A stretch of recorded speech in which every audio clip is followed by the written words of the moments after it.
What's up, everybody? My name is Stephanie Tomlinson, and welcome back to the second season of Relationship Reset. I have with me the one, the only, my dad, Russell Tomlinson, and we are going to discuss an amazing show today. What is the title? I don't need a man. Question mark? Do I? Do I not? I don't know, but we're going to talk about it. Hey, Daddy, what's up? Hey, Steph, it's good to be with you, and I'm excited about the subject matter that we're going to deal with because it's so pervasive in society. We're hearing this more and more and more about how I don't need a woman, I don't need a man. So we need to just clarify what our position should be when we talk about relationships. Yeah. So the temperature in the dating scene has been a little tense. I'm going to use the word tense because I hear a lot. I've been on, looking on certain sites. I've been hearing from a lot of clients and a lot of people, and I hear a lot of, I don't need a man. I know how to take care of myself. I pay my own bills. I do what I need to do. A man is not necessary. And we are here to kind of clear up the air, to clarify, to kind of just discuss and to get you involved in the discussion. So if you are enjoying what you are hearing at any time in this podcast, I want you to like, subscribe, comment, put on your notifications, do all that good stuff so that more people can hear this content. I think it's a necessary discussion that needs to be had. And I can't wait to continue having this discussion with more men, more women of the I don't need a man. And I'm wondering, and this is why I have you here, what does men think about women not needing men? And why do women feel and believe that they don't need a man? Well, the culture has changed. And what we're seeing now is that there are more people with I would say, an independent mindset. One of the things that I think I need to clarify first is this. The most unhealthy relationships are always those that are built on needing, not desiring or just wanting. When everything is about what I need or don't need, that relationship is going to be strained anyway. And so what we're seeing is people basically discovering themselves in one particular area whereby, take some women, they're making good money, they're independent, they've got their own house, their own car, their own everything. And in actual fact, they don't need a man to buy those things for them. Okay. But when we're talking about being a healthy human being, it's not about need only. It's also about want. It's better to be wanted than to be needed. And so many times we base everything on need, which sets a relationship up to be purely transactional. If everything is based on need, we need to figure out as individuals, what is it that I want from a woman or for a man, from a husband or a spouse. And let's go beyond need. Let's go beyond what your heart's desire is. And once we understand heart's desire, we can elevate the relationship above just somebody needing somebody or somebody being needed and make it out of a desire and a want, which is a lot more productive and it's a lot more enjoyable to be around somebody that just wants to be with you because of who you are, not based on what you can do or can't do or fulfilling the certain needs. Needs will come about.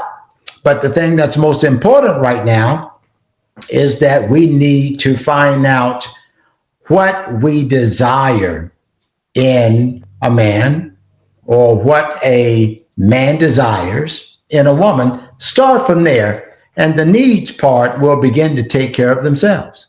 Okay, so what do we desire from a man and what do men desire from women?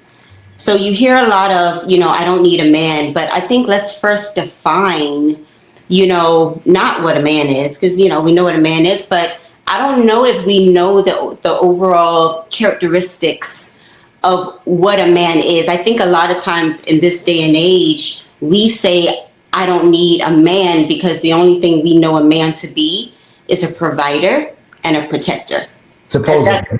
Those are the two only elements that we talk about a lot. Like, okay, just because I can provide for myself, that means I don't need a man.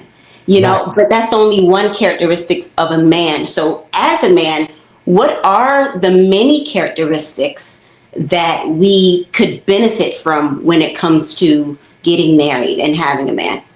Well, let's just take one. Let's just look at friendship. Let's look at companionship. Let's look at good, productive company. Those three things right there alone is part of what any human should desire.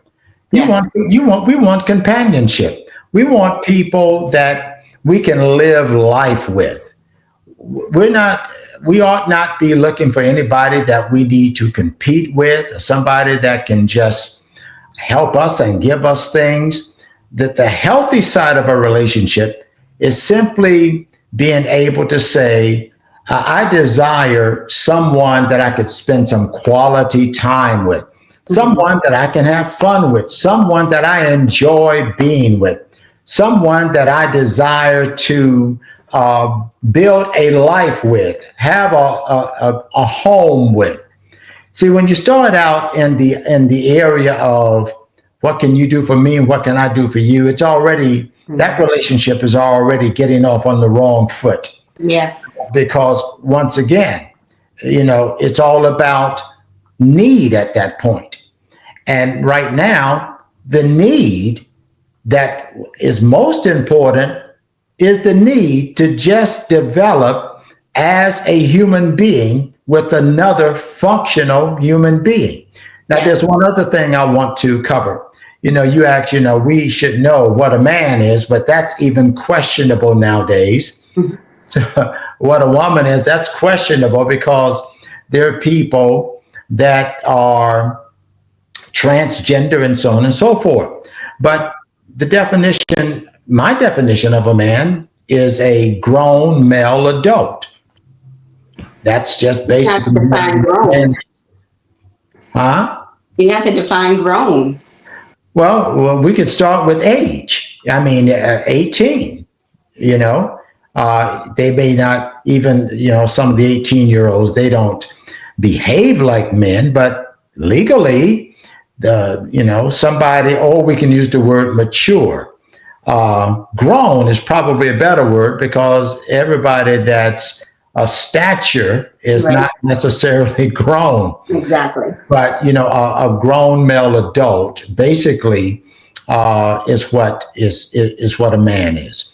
And so now how well that man is developed, well, that depends on the man. But if you as a woman you're a well-developed person, then most likely you can probably sort of discern a man that is developed. And many times it doesn't take a long time to just kind of getting an idea of where people are and what they're all about. You could talk to somebody for 5 minutes and pick up a number of things just from the conversation of getting to know someone.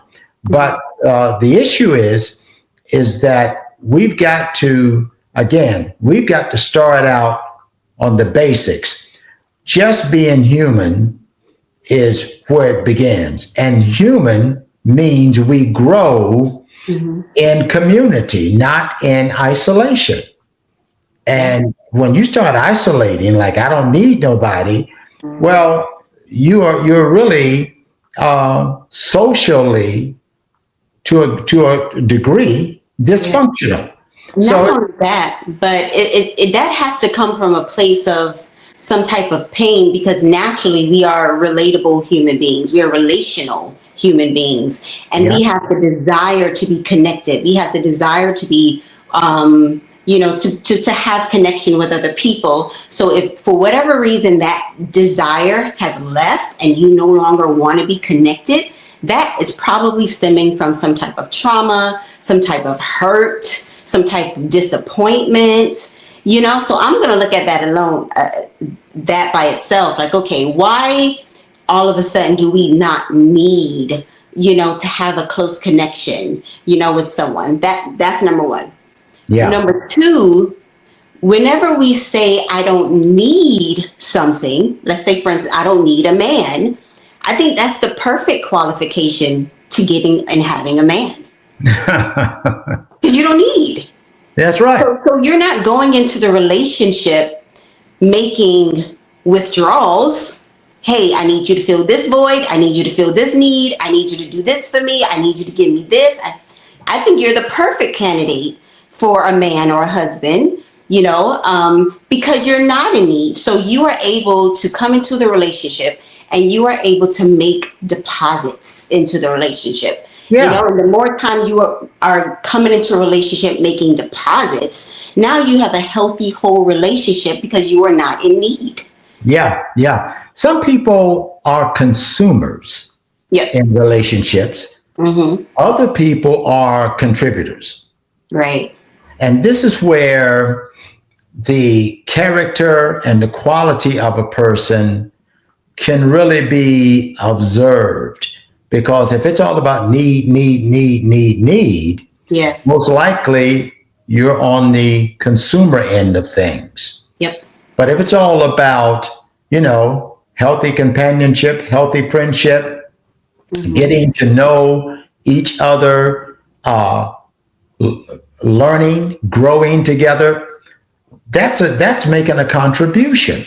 Yeah. So I think in order for me to be a healthy human being, a functional human being, I ought to be not out of need. I ought to be looking for someone that I can make a contribution to. I should have something by way of quality of character to offer. You know, if I should be an honest person, I should be someone that cares about people. I should be helpful. I should be someone that knows how to communicate. There are all kinds of things that I can contribute. Now, when you get to a place when people are saying what they don't need, I don't need a man, if they're just talking about material things, then they don't. Anybody can get those any kind of way they want to get those kinds of things. I agree. Yep. Yeah, but when it talks about being a whole person, you can't be a whole person without the help of other people. Yes. And, you know, I don't even want to get into Adam and Eve and all of that, how God said it was not good that man should be alone. He wasn't just talking about the male man. He was talking about man as a whole, period. Yeah. So, and being alone is not being lonely. It's one thing to be alone. It's a whole other thing to be lonely. Being lonely is that's a negative emotion. Mm-hmm. Yes, loneliness is well beyond not being around people, because you can be in the middle of people in the midst of it and still be lonely. Yep. So what about this? I don't know if let's just say generation, because it's not just a generation anymore, but why do you think the temperature between men and women are so tense? While women are saying, you know, I don't need a man, and then men are saying things like, I don't know how to add value to the one who's doing everything for herself. Yeah. Where can we kind of bridge the gap, you know, to gain an understanding of how we can relate, you know, together relationally? Yeah. Well, you know, the idea of, once again, I don't need this person or that person. Mm-hmm. What we have is over the decades, broken hearts and broken homes. Yep. Well, two reasons. People are not taught to define their relationship. What is a husband? What is a wife? What is a marriage? What is a friend? Yeah. What is a pastor? we need to be able to give definition to these things. And of course, along with that definition, we need a boundary line. Mm-hmm. And I think the culture or the people with the lowest marriage rate, mm-hmm. from what I have heard statistically, it's Black people.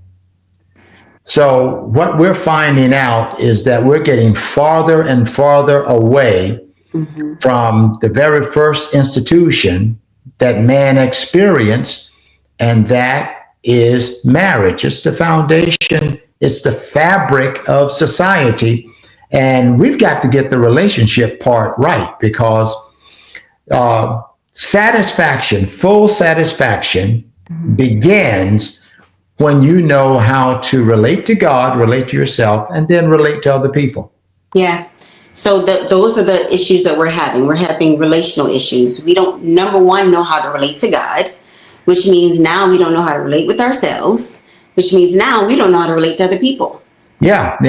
And the church is partly, pastors, spiritual leaders, mm-hmm. are partly responsible for that. They bear the brunt of their responsibility, because the very thing that pastors, preachers ought to be doing, other than just giving people religion, is show them how to have a relationship first. In fact, I was talking with someone not so long ago, and I said to them, the whole issue of faith in God is primarily God wanting to have a relationship with humans. That's where faith begins. Mm-hmm. And then faith, of course, goes into other areas. But it's amazing how people can live all their lives going to church, and we ought to go to church. That's a good thing. Mm-hmm. Hear all of these messages, read all of these books, live in what we call the information age, and still, I'm not trying to be derogatory, but still just ignorant in a lot of areas, mm-hmm. Specifically when it comes to having functional relationships. So, the church is responsible for that relationship with God. Then in the church, we form a relationship with between God and ourselves, and then with each other as we live out life. So these are some of the things that we're going to have to address. I believe a revival that's coming ought to be a renewed relationship revival with God, ourselves, and people. So that's revival for me. Yeah, totally. And, and even for the people who have never been to church or are not in church, there's some type of breakdown in the home. Yeah. Because I believe marriage is a reflection of, our relationship with God. God, his bride, that's where the relationship stems from. But there's obviously a breakdown in the home, especially like you said, in the Black community, where we're not seeing good examples or examples at all of what a father looks like, what a mom looks like. If men are being raised only seeing their fathers providing, and that's it, they're providing, but they are out there cheating. They're providing, but they are not spending any time in the home. They're providing, but you can't get their attention. So, and if that's what's being seen, then men are forming their identity around being a provider. Yeah. But not seeing the model of all of the different characteristics a man should be having. Same thing goes with women.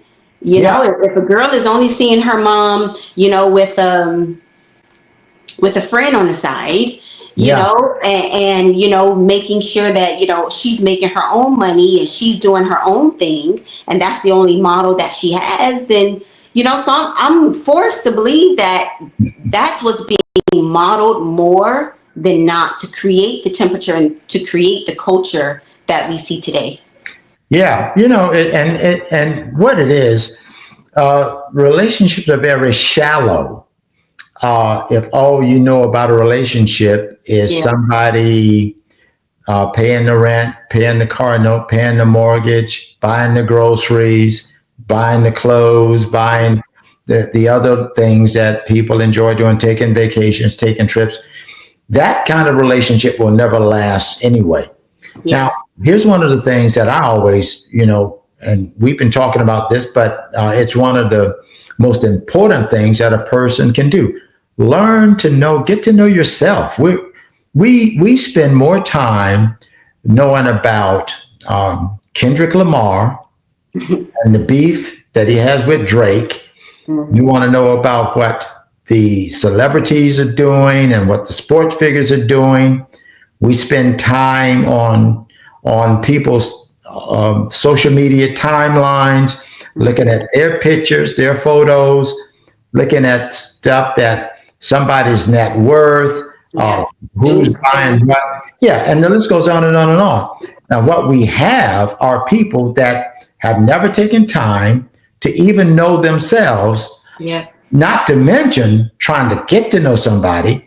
And then when you get in a relationship and then you get into this place of emotion, somebody pushes the wrong button, then there's a part of you that you don't even know that rises up. And before you know it, there's conflict, there is arguments, there are all kinds of social matters that are messy.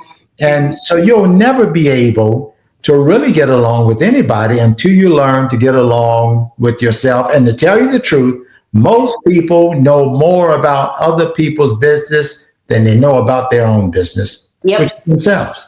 Yeah. They're avoidance. I think it's easier to distract. Opposed to sitting with self. It is not easy all the time to just sit with self and allow all of the things on the frustrations, the resentment, the disappointments, the trauma, and then you actually deal with it. Most people do not spend that type of time with themselves, and they're jumping into relationships and they're jumping into marriages thinking, okay, well, I'm going to make it work with this person, when you haven't even learned how to make it work with yourself. True. Yeah, exactly. And here's the other thing. When we get into a relationship, one of the things that is helpful when you get to know other people, if people that love you and care about you, if you ask them about certain ways that you have, certain things that you do, they'll show you things about yourself that you never see about your own personal being. And see, this is why people can be mirrors. They may not be accurate in their assessment of someone, but at the same time, they give us an idea of what we need to sharpen up. You are an example. You've always been an example to me of what a whole man looks like. So can you start by, I guess, explaining how did you get there? Was it the model that you saw from your father? Was it, somebody kind of showing you the ropes? How have you always been this guy? Have you not been this guy in the beginning and you transitioned into this guy? So how did you become the whole man that you are? Yeah, well, one of the things that, fortunately, what happened with me is that I got saved. But before that, I, ran the streets, did everything that I thought I was big enough to do. Started at 17, just running about, being wild. Outside? What was that? He was outside? Outside of, what do you mean? That's his term. Don't worry about it. He was outside. He was for the streets, basically. Yeah, okay, streets. Oh, yeah. I got to catch up with this new lingo. But I mean, nobody starts out, and for those that have great examples and so on and so forth, that's great. Yep. Let's start with this. It's good to have a mentor. It's good to have a coach. It's good to have someone that will counsel you. And, along the line, you run into some good information like that. But when you are young, you're manic. You just feel like you're invincible. Yep. You got your own mindset. You're going to do what you want to do. One day, Mm-hmm. I just, I got what we call saved. I just gave my life to Jesus Christ. And that was the beginning of function for me. Now, nobody gets it right overnight, but that was the beginning of what it means to be functional. And then I had a pastor, and then along the way, mentors and coaches and other men that spoke into my life. Now, were these mentors and coaches, were these people that you were actively seeking, or were these people who kind of just happened to just come into your life? No, some I was actively seeking, and others, you just encounter people. But I always look for people that had more than I had, knew more than I know, mm-hmm. And I wanted to be able to, because if you're the smartest person in the room, then you're most likely you're not growing. You may be helping somebody else, but you're at a standstill intellectually and when it comes to maturity. So it's a lifelong learning process, which I'm still learning today and understanding it better and better and better as time goes on. Mm-hmm. But the issue is that we need to find a model. The perfect model, of course, is Jesus. The imperfect model are men that are believers in Jesus. And then you have the opportunity to hear different opinions. You get information. There's always somebody that we can look up to. And the only thing that keeps us from looking up to anybody is that we've got pride in our own selves. And as I said before, mm-hmm. nobody can make it on, can make it on their own. Mm-hmm. If you're going to mature, you've got to see a model. You've got men that will set an example. You've got to hear the right instructions. But no, I started out as a real, rascal. I remember I remember me and some friends getting together mm-hmm. and just going to steal some stuff from Sears, mm-hmm. downtown Miami. We walked in there. We had somebody planted at the cash register and we just stocked up, got baskets load of stuff, put it in the basket. And they charged us like $20 for hundreds of dollars worth of stuff mm-hmm. back during that time, and put it all in the bag. I grabbed the bag all the stuff I'd stolen, went down the escalator. All of a sudden, here comes the security guards coming at me. So I just, stayed calm. And the security guard said, "Sir, let me get the door for you." Open the door and let me walk out. Now, apparently the Lord knew that I wouldn't get very far with the police record and going to jail. So I never went to jail, never got caught doing crazy stuff by the grace of God. But of course, I was not always saved. Thank God, by His grace, He did save me. And it gave me a sense of maturity, a sense of confidence, a sense of leadership, a sense of relationship. It's a growing experience, but eventually you do get there. But your faith in God is really the key to function. Okay, so faith in God, number one. Are you saying that faith in God builds confidence? Yeah. Okay, so is that where you got your confidence from? Yeah, of course. Because, I was a stutterer. I could not even talk without stuttering. I have relatives that can testify to the fact that I just stuttered. It was interesting. When I got saved, I just that just went away. And then I began to speak in front of people and didn't always do it the way that it ought to be done. But the more you put it into practice, the better you get at it. And now I'm fairly articulate in communicating. And so what I've done is just learn by example and learn by instruction. I And watch. that's through mentors and coaches. That's right. Yeah. Yeah. Because coaches have coaches. A lot of folk don't know that. Yeah. But, I'm a coach and I have some in fact, one of the persons that coached me just had his 80th birthday party right here in Atlanta. We were there. It was great. It was awesome. I don't want to name drop, but if I drop the name, everybody would pretty much know who I'm talking about. But but those are the kinds of people that help to shape you, inform you, and what you become a composite.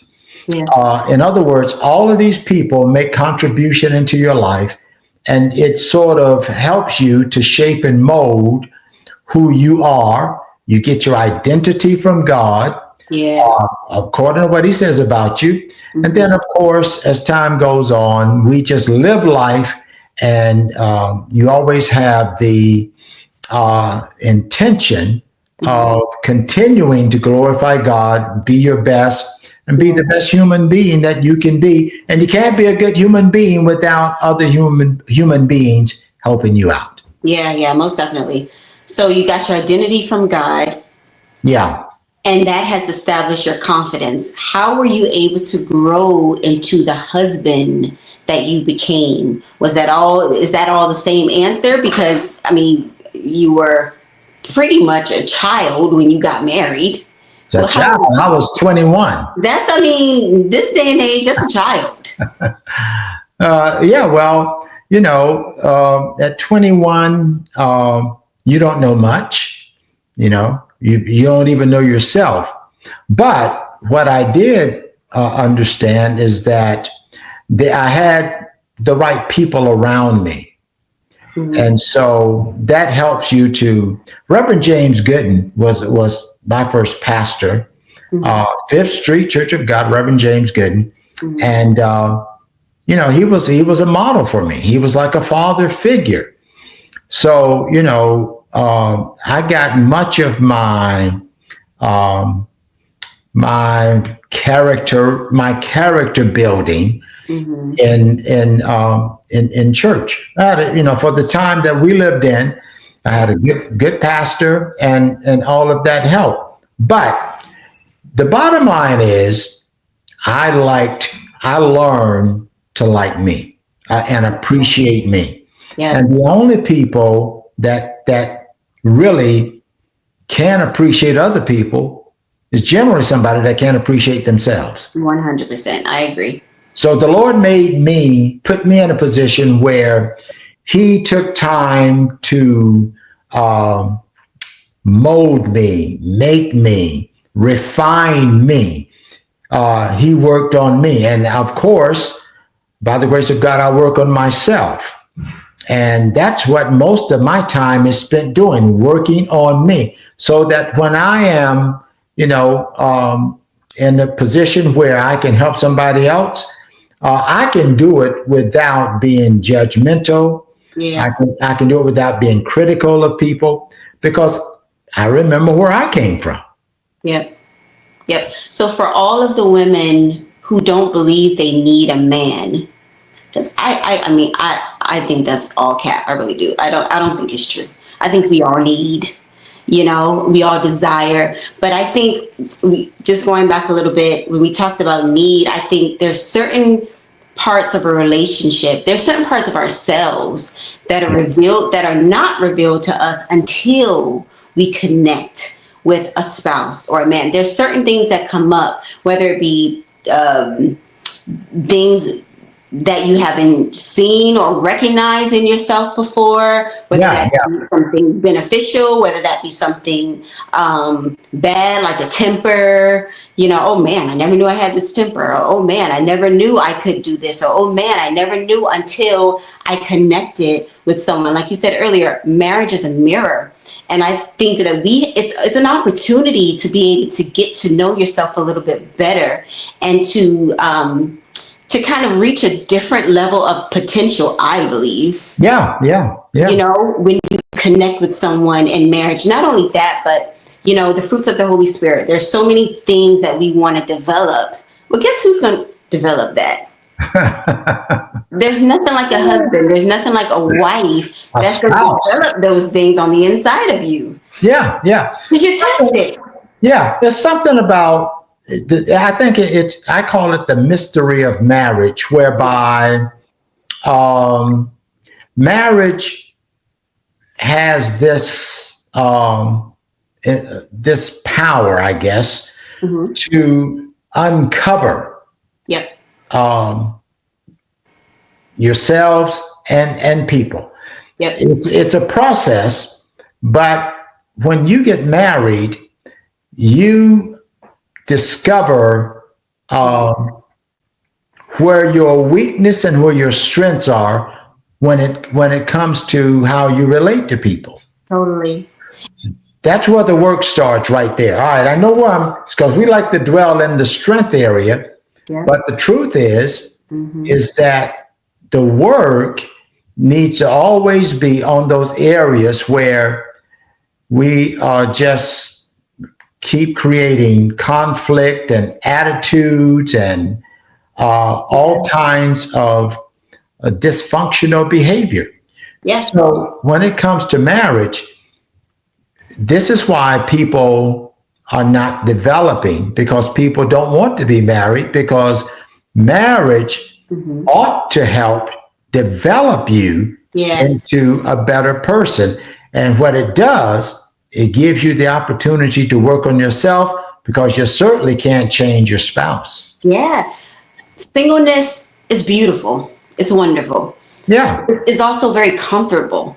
Yeah. Yeah, you can do what you want, which is, I think, is a great thing. You can do what you want, when you want it, how you want it. You know, there's nothing to kind of test you and push those buttons and expose those things on the inside of you. It's comfortable. Yeah. You know, but we don't grow in our comfort. Right. We don't grow in comfort. And again, we don't grow in isolation. Now, isolation, you know, there are some people that want nothing to do with other people. Then there are other people that have a certain amount of interaction, but they never are committed to anybody. Yeah. And part of being fulfilled is to commit yourself to caring for other people. And you can't say, well, I don't need.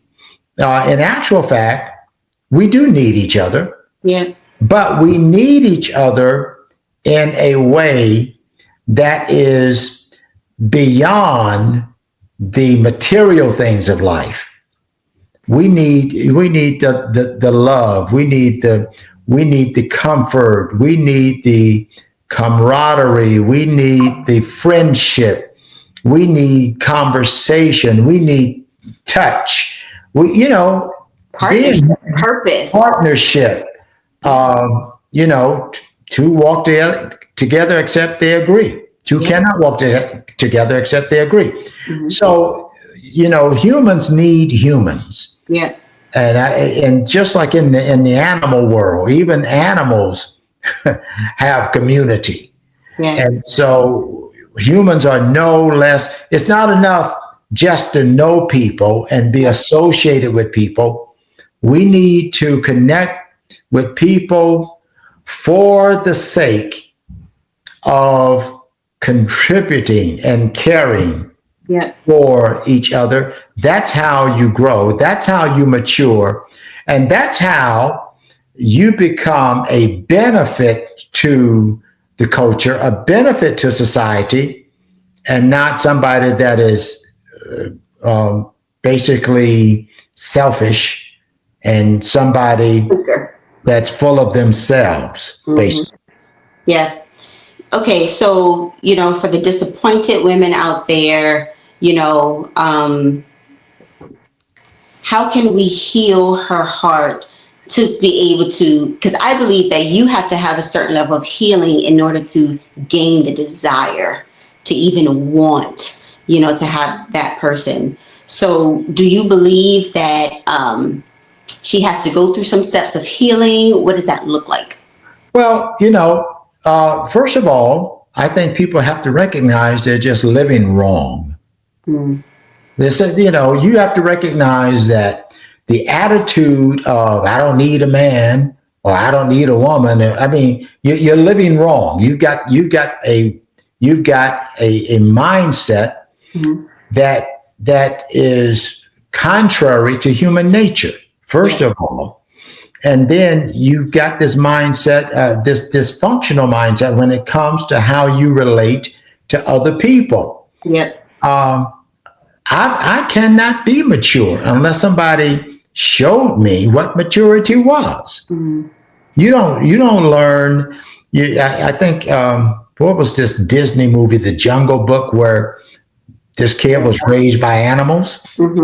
Well, we're seeing a different kind of Jungle Book now, where you've got young people being raised in gangs, being raised in violence, being raised in crime, being raised in all kinds of things that's self-defeating and self-destructive. Yeah. And so this is why the church, and I believe the church is going to step up. I believe that there are men that are going to step up. I believe that the darker it gets, the brighter our lights will become. Yeah. But we're in a place now where people have just been taught the wrong information about relationships because it's an ignorant statement to say, I don't need somebody. That's just. And I think that's different than saying I don't desire a man, because you have some women who truly just don't desire to be married. And I don't think there's anything wrong with that. There's no desire for it. There's no desire for it. But we're not talking about that woman who doesn't have a desire, for marriage. We're talking about the one who feels like, who has the desire. Yeah. That still states she doesn't need a man. Yeah. Okay. So let's kind of wrap this up a little bit, because I know there's a lot of people who's watching who may want to know or understand, okay, like this guy, he's the type of guy that, I want to marry. He's the type of guy who I want to be an example. What are those green flags that they can look for in someone like yourself in order to not be so disappointed when they end up in these relationships? Well, to tell you the truth, the more you improve yourself, the better you will be in discerning who you connect to. Yeah. I think many times, we hear things like there's a statement that people make, and they make these statements like, well, I need somebody to complete me. That type of thing. That is totally wrong. Yep. You have to be complete. Yep. And then you will be able to discern completeness because you possess completeness in yourself. Yeah. And so you can't have anybody to complete you. That was a popular statement, I guess, back in the 80s or 70s or something like that. Yeah, we used to be so romantic. You complete me. It's not cute when you actually in it. Yeah. It ain't cute at all. Yeah, if you need somebody to complete you, it means you're not whole as a person. It's draining. So when you are a whole person, you can actually spot wholeness. Yeah. Areas of wholeness in other people. Because you know what it looks like. You know what it looks like. It's like the old thing of back in the day, people that were tellers at banks they never handled counterfeit money. They always handled real money.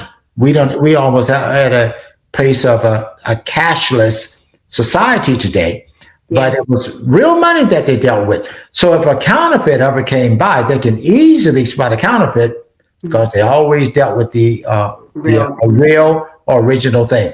I developed myself, and I have a great wife, but what was interesting is that I was developed enough to have a wife like Cindy. Yeah. Smart, intelligent, and everything else. And she's more developed than I am, actually. So, she's very underdeveloped person, very good at relationships. Well, I'm still working, and of course, she's still improving herself too. But the issue is, the more you work on yourself, the more you will be in a position Yeah. to know who's real and who's a counterfeit. Yeah. Yeah. And if you spent years working on your communication, you know what good communication sounds like, you know what it looks like. Yeah. So if you encounter bad communication, you're obviously going to say, nope, that's not it. That's right. But you can't get to that point to be able to recognize what's not it unless you yourself have worked on it and developed it.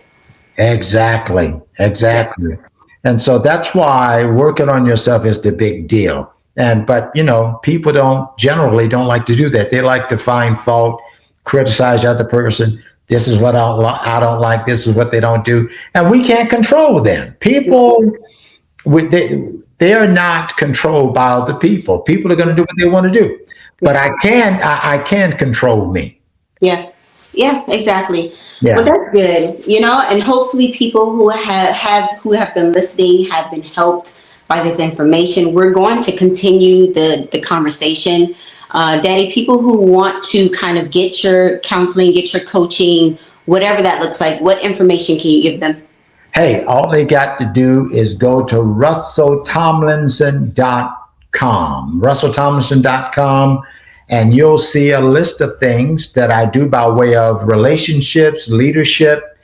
I even deal with how to be a good steward, how to take care of the things that you've been entrusted with, like leadership, like relationships, and other things that come up in life. Crisis counseling, grief counseling.